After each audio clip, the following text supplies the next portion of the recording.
Hi everyone. So what I'm going to do in this short screencast is to try to help you focus a little bit more on crafting a response to the article that you've picked that is not just based on ideas, on how you feel about the topic, etc. But let's talk a little bit more in depth about what an actual rhetorical analysis is.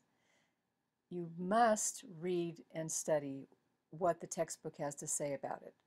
And really an excellent resource in the textbook is the student example that's in the reading.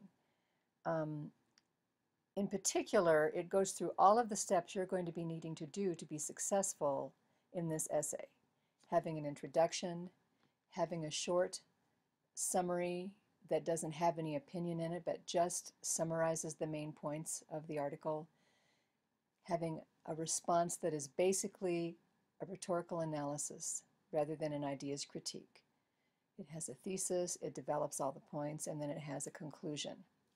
Now this particular example is a little bit longer than what you're asked to do, but every element in it that you need for your essay to be successful is visible if you'll study it.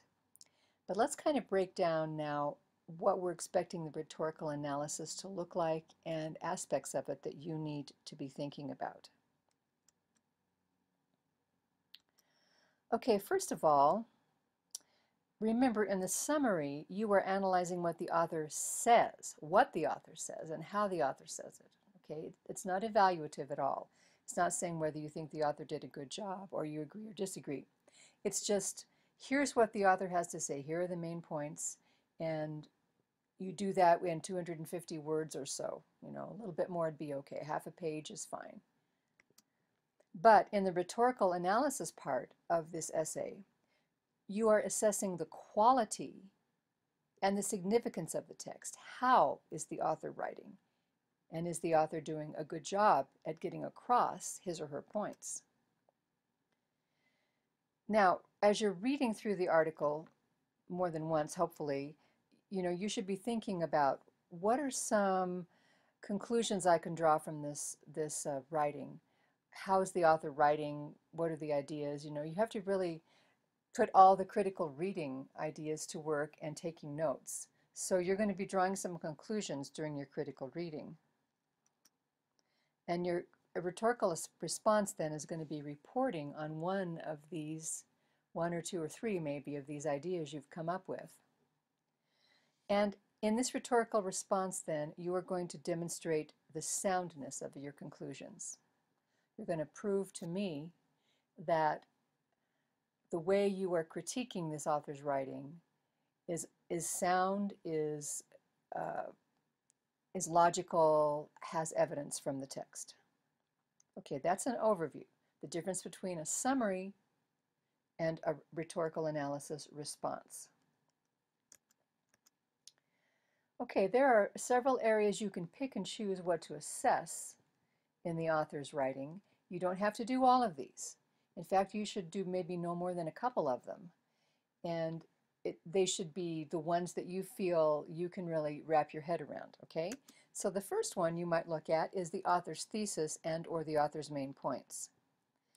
Now, here's where we get into trouble. A lot of times students will try to agree and disagree and spend 80% of the essay talking about why they agree or disagree with the author and or their feelings on the topic. That's not what you want to do. When you're thinking about if you agree or disagree with the author, and it should not be more than, say, 20% of the content of your essay, period. 80% of the content in your essay needs to be going towards, does the author successfully explain or prove his or her points? Okay, so you're more focused on how the author is proving his points and whether or not she is successful in doing that. That should be 80% of your focus.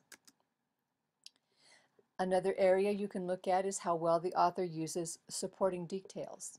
When you look at the details that the author puts forth, what can you infer from this about the topic or about how successful the author is? Does the author use enough facts and opinions? Is it heavy on fact, heavy on opinion? Maybe, maybe they use both very well. Do they adequately develop the points? In other words, does the author bring up something and just kind of leave you high and dry, give you like one idea and not really develop it so that you can really believe that the author is an expert in this field, for example, okay? And then another important thing is, are the examples adequate to support ideas? So a person can write an essay and give all kinds of ideas and even logically lay them out, but if there are not enough examples and facts, then they're not proving beyond a shadow of a doubt their point. Okay, so be thinking about it in those terms. Okay, so the author's thesis and main points is one thing you can look at. Supporting details is another. Then you might look at the audience and the purpose. So it's always a good idea to determine what is the audience for any essay. So for example, if you are writing a technical manual about a piece of software, the audience would be different from writing a critique of how well the Super Bowl was played. Okay, so your audience plays a big issue in how the purpose is set forth and how well or not well it is achieved. Okay, so there's a targeted audience. How well does the author achieve the purpose? And then you need to also look at what strategies are used. So it's not enough to say, I think the author did a good job targeting this audience and achieving his purpose. No, no, you have to show me why, how, and why, okay? So you want to see what strategies are used. You want to tell me then if they are effective or not. Another possible aspect of the essay that you could be looking at is the word choice and the tone of the writing. So is the word choice appropriate to the targeted audience? So if you're writing a critique of the Super Bowl, you know, your word choice and your tone is going to be a little bit more emotional probably than if you're writing that technical manual, right? So think about that. Is the word choice emotional, manipulative, fair, biased? Bias is an important one to look at, and so is manipulation. Sometimes people become so emotional and heavy in the emotional part that it almost becomes to the point where they're trying to manipulate others to believing their side. Identify the author's tone. Are they angry? Are they well reasoned? Is it kind of casual? Is it sarcastic? So that would be another thing to look at. And finally, how do word choice and tone affect the writing?